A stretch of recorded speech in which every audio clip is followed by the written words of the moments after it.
On July 26, 2014, in Sasebo City, Nagasaki Prefecture, a 15-year-old high school girl killed her female classmate inside her apartment.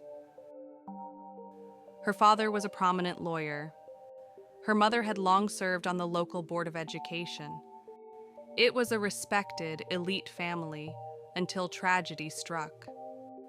Let's look at how a girl from such a home, only 15 years old, ended up committing one of Japan's most shocking crimes.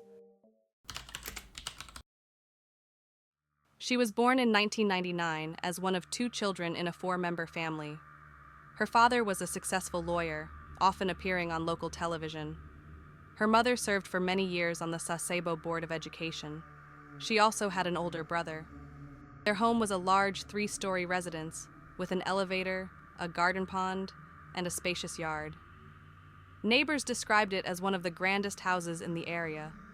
From the outside, it looked like a happy, privileged family, but inside, emotional distance was slowly growing. Even in elementary school, signs of abnormal behavior appeared. In 6th grade, she mixed detergent into her classmates' school lunch. No one was seriously injured, but the incident shocked teachers. The school handled the matter quietly, and her father asked that it not be made public. As she entered her later elementary years, her interests changed. She became fascinated with animals, biology, and anatomy. She often collected dead insects and examined them carefully. Teachers noticed her curiosity, but also her detachment. At around 12, she began harming small animals. She killed cats and recorded her actions in notebooks. Those who knew her said she showed no emotion while doing so. Despite these warning signs, no professional help was sought. When she entered junior high school, her mother was diagnosed with cancer. Her illness lasted several years. During that time, the girl often visited the hospital, bringing books and notes. She cared for her mother quietly, rarely showing distress. When her mother passed away, the girl was 13. At the funeral, she did not cry. She stood silently beside the coffin, holding her notebook. After her mother's death, she began to skip school more often. She stayed home, reading and writing alone in her room.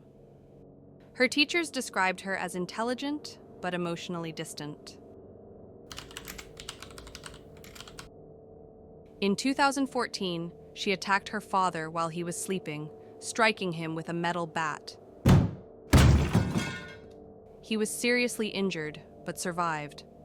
After the incident, she began visiting a psychiatrist regularly. The doctor warned her father, "It is dangerous for you to continue sleeping in the same house." Following this advice, the father decided to have her live alone in a small apartment, the same place where the murder would later occur. Her apartment was a small one-room space, a desk, a bed, a bookshelf, and several notebooks. She enrolled in a local high school, but attended only 3 days during the first semester. After that, she stopped going entirely. Instead, she visited the public library almost every day. She borrowed books on anatomy, psychology, and criminal cases.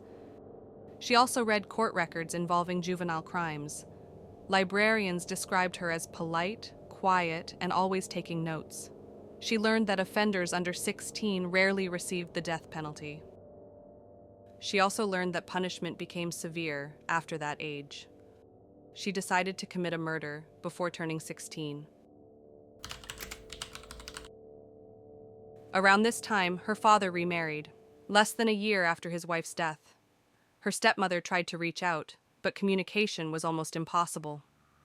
One day, the girl told her stepmother that she had killed a cat and that it had felt enjoyable. She also confessed that she wanted to kill a person someday. Alarmed, her father immediately took her to a psychiatrist again. He discussed possible hospitalization, but the hospital declined due to capacity and safety concerns. He then contacted the local police and the child consultation office, seeking guidance. However, neither institution provided effective assistance. Despite his efforts, no concrete support system was established, and the girl's condition continued to deteriorate. The victim was a bright and kind-hearted girl, a former classmate from junior high school. Friends described her as cheerful, friendly, and caring toward others. On July 26, 2014, the suspect invited her to visit her apartment. That afternoon, they were seen walking together near a shopping area. They bought food and returned to the apartment. Around the evening, the victim sent a message to her mother, saying she would return home around 7 o'clock. When she did not come home, her family became worried. They called the suspect to ask if she knew where their daughter was. The suspect calmly replied, "We separated around 6:30. Unable to reach their daughter, the victim's family went to the police station and filed a missing person report around 11 p.m. that night. At approximately 3:20 a.m. the next morning, police officers entered the suspect's apartment. Inside, they found the victim's body on the bed. It had been dismembered after death and carefully placed there. The suspect had already taken a shower and appeared calm and clean when officers arrived. She made no attempt to flee or resist arrest. When asked why she had done it, she quietly answered, "I wanted to see what would happen if I killed someone."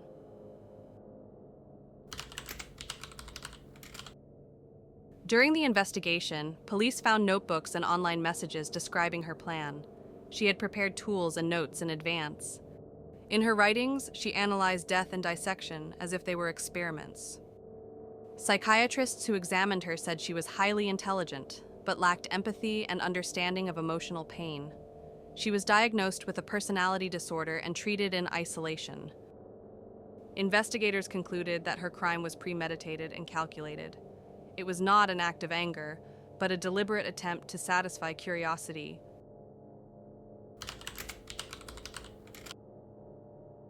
Because she was 15 at the time of the murder, she was not tried as an adult.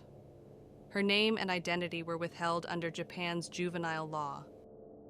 In September 2014, the Nagasaki family court ruled that she should be placed in a medical reformatory for long-term psychiatric treatment. The court described her as intellectually mature, but emotionally undeveloped. It concluded that her actions were deliberate, not impulsive. Her writings were detailed. Her planning was precise.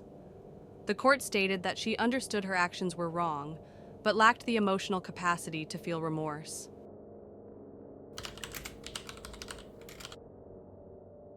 Following her arrest, her father held a press conference.